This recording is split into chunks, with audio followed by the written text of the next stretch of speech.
Okay guys, I think in this video what I'm going to do is I'm going to redo my welding cart.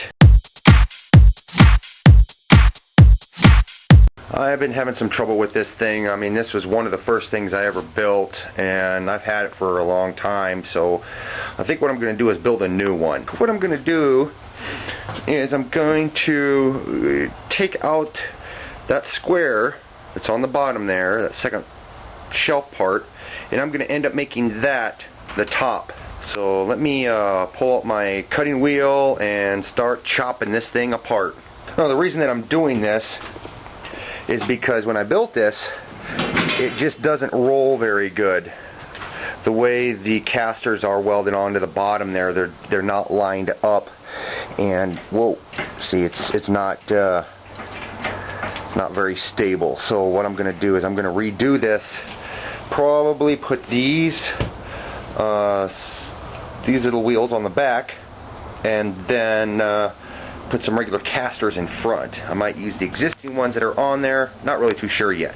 Okay, I got that piece cut out of there, sitting on the ground right there. What I'm going to do now is, since I'm going to use these little tires here, this rod here is 3/8 inch. So I'm going to use some of this 3/8 inch inner diameter tubing. I'm going to cut off the amount that this is. I haven't measured it yet, but and then slide this over that, and this is what will be welded to the cart. Instead of just welding this rod to the cart, it probably would be better if I have, even though the tires rotate around this axle, it probably would be a good idea to have the axle also rotate inside of this too. That way this I can actually pack with grease or oil or whatever, and then there's that there too. So yeah, so I'm going to do it that way.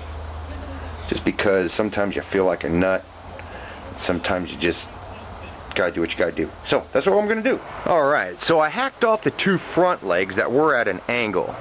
They had the better casters on there. Wait, no, they were the back legs. And they have the nice soft rubberized casters. And I did put that piece of steel underneath there. You rotate this thing so you guys can see it. See? And I just welded it right underneath there. And yes, and that's how it's going. Okay. I have to adjust this stuff a little bit better.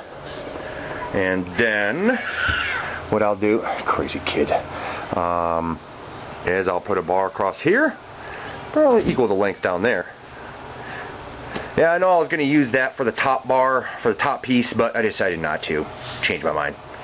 So, yeah. Thought it'd be much better to put that flat bar back there, you know, adjust it this way, because that way I'll be able to put a floor in this, and in the event that I ever have a tank back here, that'll actually work better. So, alright, now let me chop some stuff up and keep going with this. Alright, well, this is where I'm at right now. Decided to make a top for it. I cut one piece at 45-degree angle here, and that's at 15 inches. And then I cut another piece at 45 right there, and then this back here is just flat. So from the point of that back to here is 18 inches. So the inside here is 13 inches by 16. So this area right here is big enough to put the welder on. I was trying to decide whether or not I wanted to do 2 bars in back here going down or 1. So I decided to go with 2, or just, so I decided to go with 1 here, so that way I'll be able to put a tank if I get a new welder, because that welder right there, that Harbor Freight one right there, does not accept a tank. So if I do get a new welder, I'll be able to put a tank back here. So I'll put in some steel right here to put a tank on, and then I'll be able to put the chain right around the tank around that 1 bar. I left that hole, I made it so that way instead of welding it right onto the bottom, I left this open so that way when my welder's sitting on here, I can still adapt something in here and put a spool there and run a 10-pound spool of wire going through the welder.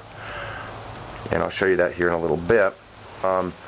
So now what I think I'm going to do is I'll probably build a plate right here using some of my sheet metal and tack that in there, clean it up, and then maybe paint it. I'll probably put a handle up front here too. So yeah, so the total height of this thing from the ground all the way up is about 29 inches. It's 29 inches in the front, and back here it's about 28. So we got a 1 inch difference, and that's because of I've got casters on the front end here, and then just those regular wheels in the back there. So, and then just some angle iron that's cut and welded like that on there. Yeah, it should be decent enough. Alright, well, I just got done cutting a piece out of a chunk of 18 gauge sheet metal. Here's a piece cut down through where I was going to put the bends. I've got one bend at 1 inch in and another bend at 1.5 inches. And then I just pretty much grabbed a piece of angle iron, put it on the edge of my table, put the fold over it, and then just pounded it in place. Didn't have to pull up my bender or nothing with this. So let's try this. Let's see how far this is going to work. Ow! Jeez. That's a little sharp.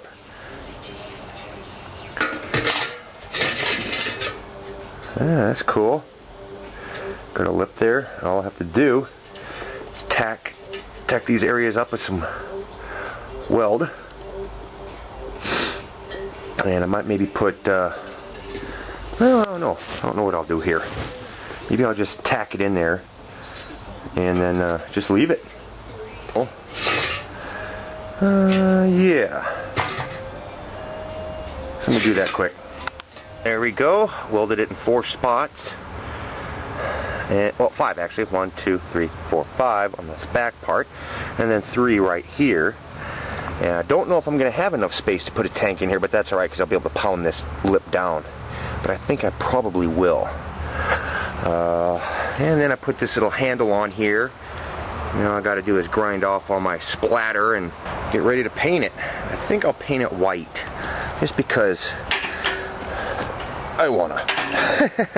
And that's all the paint I have. So, alright, there we go. Looks pretty decent. Yeah. Ooh. Looks like we got a thunder boomer coming at us. Uh-oh. Well, let's put the welder on it and everything and see how it looks. Hey, well, there we go. Got my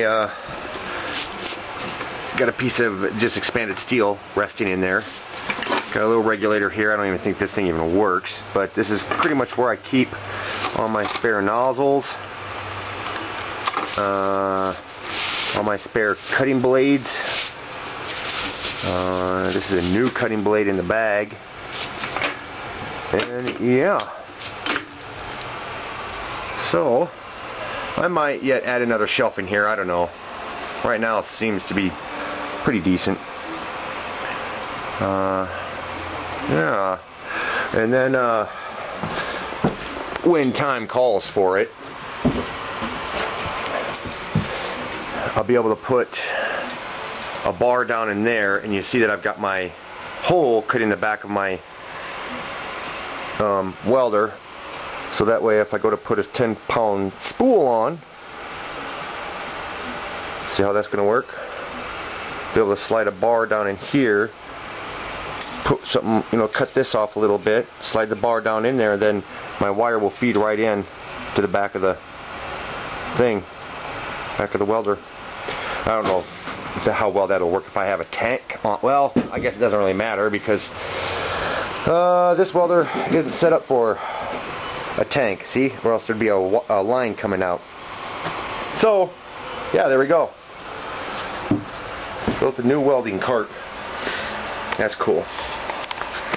Alright guys, there we go. Another little video out here for you. I'd like to welcome all my new subscribers. Thanks for subscribing, and post a comment down below. I like reading your guys' comments, and I'll talk with you guys later.